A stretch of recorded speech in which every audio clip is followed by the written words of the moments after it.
What is up, everybody, and welcome back to the Mid-Level Media channel, your hub for everything physical media and entertainment. I am Ken, and I'm here today to talk about and review the new Untouchables 4K, the film directed by Brian De Palma, and I'm so excited to talk about this one because it was a first-time watch. Not only was it a first-time watch on 4K, but it was the first time that I ever got a chance to watch this movie, and I'm really excited to talk about it. But before I get into it, guys, I have to ask that if you are not yet a subscriber of the Mid-Level Media channel, what are you waiting for? Hit that subscribe button for more great content. I do tons of stuff on this channel, mostly centered around the world of physical media, new 4K and Blu-ray reviews like this, Blu-ray hauls, collection updates, anything to do with 4Ks and Blu-rays, all of this stuff behind me. So if you like owning the movies that you love, definitely consider hitting that subscribe button. Also, be sure to like this video and comment down below, guys, what do you think of the film, The Untouchables? Did you purchase this 4K? Did you purchase the Steelbook?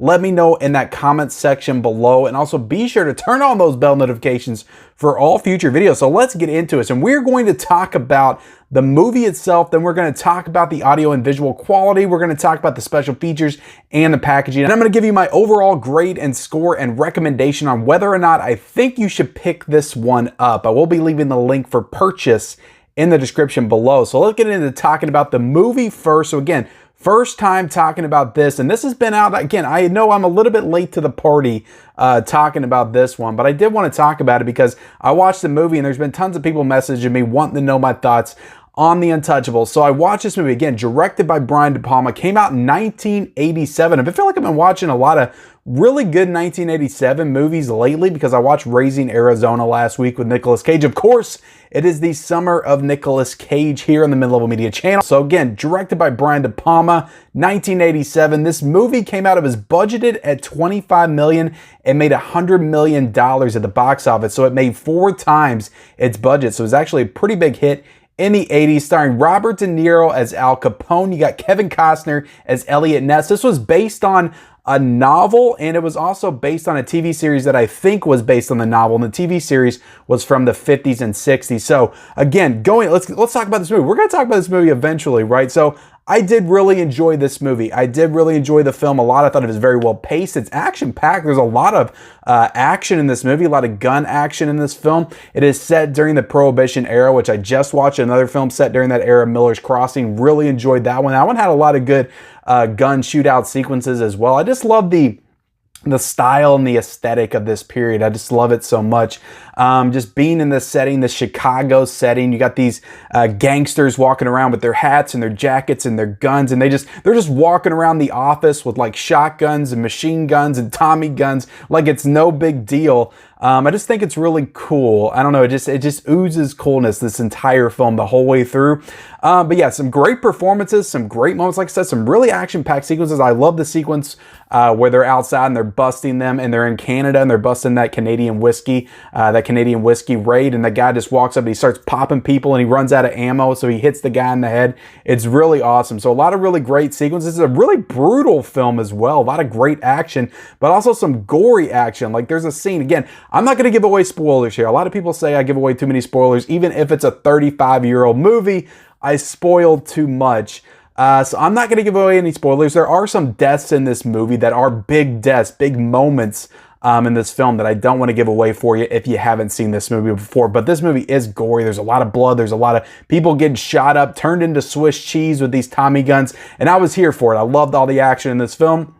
Thought the cast was great together. They had some great chemistry. Again, you have this crew of the Untouchables that's opposing Al Capone and his crew. So Al Capone is played by Robert De Niro, which we'll get into here in a second again. But Kevin Costner is playing Elliot Ness, who was hired to come in by law enforcement to break up Al Capone's alcohol bootlegging scheme, because alcohol was, of course, illegal during this time period. So you have him, and they really set up his character well. Just he's coming in, he has a failure at first, and now he has to redeem himself, and he needs a crew. He needs a crew that he can trust, because he knows some people are around that are kind of moles. They're leaking stuff to Al Capone, kind of ruining his chances of taking him down. So he has to enlist Sean Connery, the old beat cop from the streets. He just finds him on the streets. He's like, "Hey, Sean Connery," I think his name's Jim Malone. Alone. He's like, do you want to join me and my group? He's like, yeah, sure, I'll be there. You got Andy Garcia in this movie. There's a young cop. Again, he was in Godfather Part 3, so that was the first time I ever saw him. He's really great in this movie. You got Charles Martin Smith,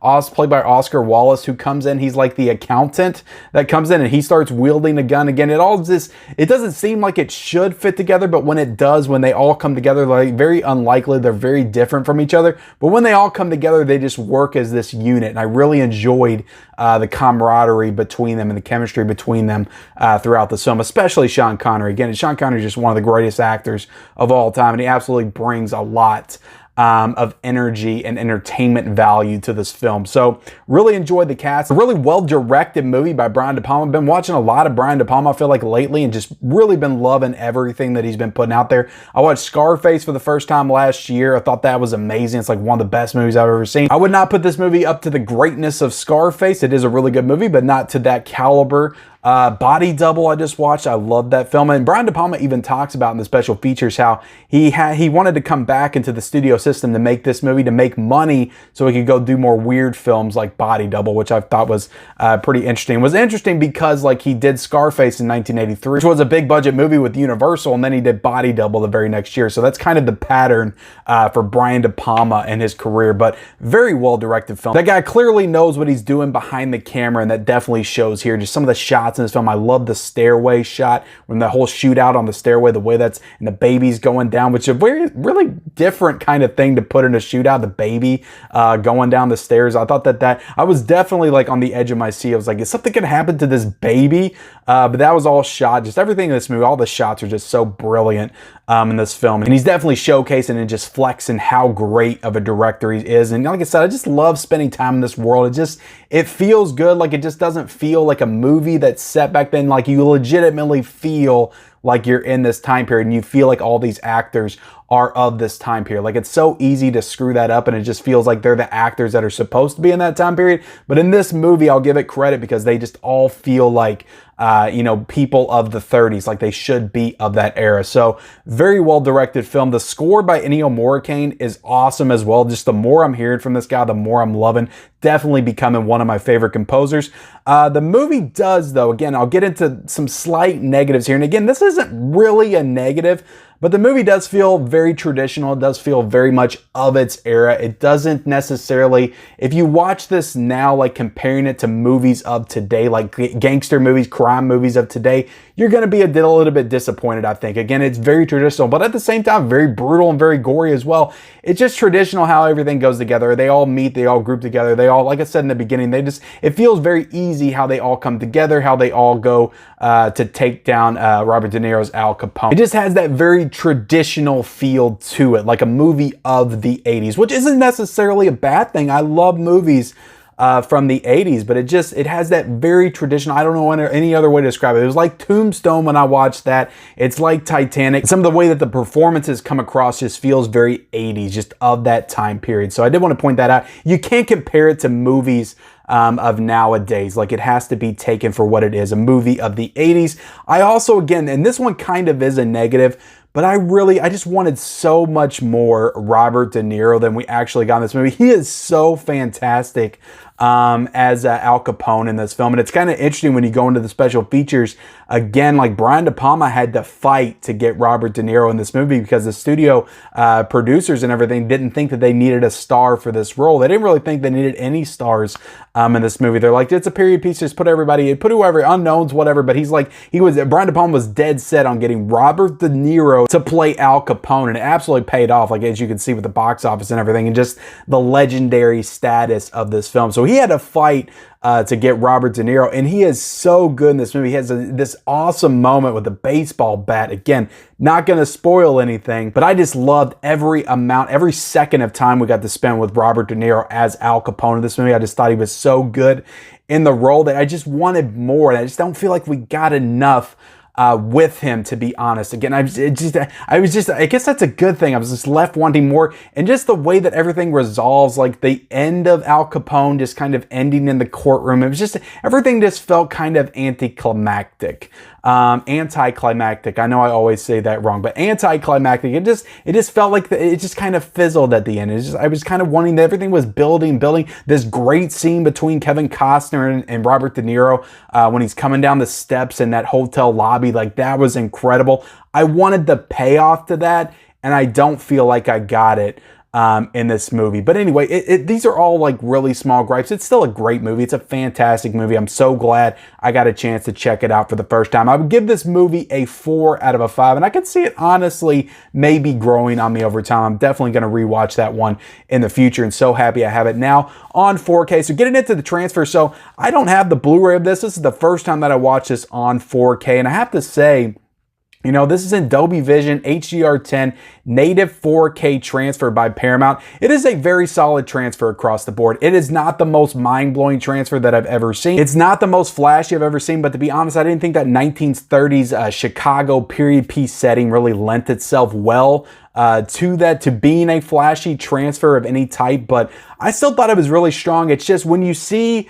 you know, the work that Paramount did for The Godfather, and then you compare the restoration of The Godfather to The Untouchables, it is clear that they didn't spend nearly the amount of time on The Untouchables as they did The Godfather. The Godfather is like impeccable, just one of the best transfers I've ever seen, and it should be, absolutely should be for being The Godfather, but it just doesn't feel like they gave The Untouchables that level of treatment. There was just something missing from the transfer. Again, it's really good. Like, it's good. It's just not mind-blowing. So if you're going into this thinking it's going to be one of the best transfers you've ever seen all year, you're going to be disappointed. But if you're going into it thinking, you know, you just want a solid 4K upgrade to a movie that you love, it's a really good, really solid transfer. Very good grain structure. The facial detail as well as the clothing really stood out to me. You have all that 1920s, 30s attire that just looks excellent. Just the level of detail. You can just see every fiber, every facial detail. It's incredible the level of detail you can get with some of these 4K transfers. And this was definitely awesome.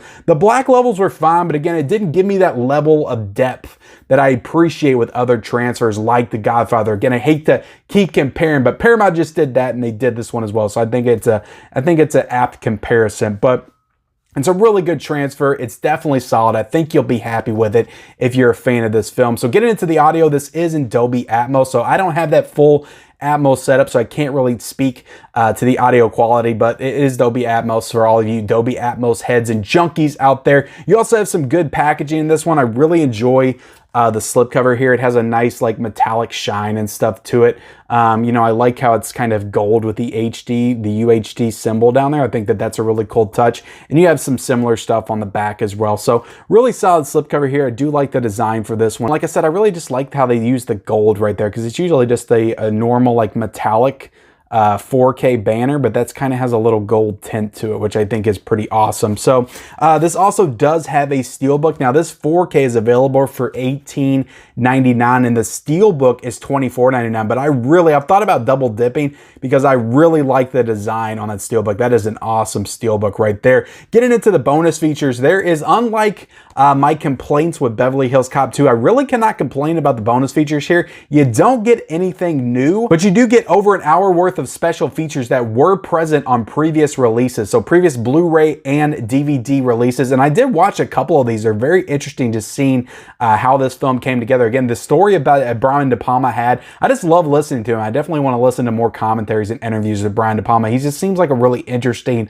filmmaker to listen to his thoughts and analysis on film and directing in general. So that was a really good interview. And again, when he goes into like talking about Robert De Niro and just the process to getting him cast in the movie, it's absolutely insane just what he had to go through to get him in this movie. So I definitely recommend you check out the features. Again, they were present on previous releases. You're not getting anything new here, but at least you're getting some special features on this 4K, unlike Beverly Hills Cop 2. But from what I heard from you guys in the comments, that didn't really have any special features anyway, so maybe that's why they weren't included. So some good special features for sure. So I would say overall, guys, the movie is great. The transfer itself is very good. Again, I'm not going to say it's mind-blowing or anything. You have Dolby Atmos. camo, so you have a good amount of special features. I really like the slipcover packaging on this. So overall, as a release, I have to give it a 4 out of 5. I do recommend that you pick this up. It is $18.99 on Amazon. It actually dropped $1, so it's definitely worth a pickup in my opinion for $18.99. This is a great physical media release and one that I absolutely recommend that you pick up for this price point. I will be linking it down below if you're interested. So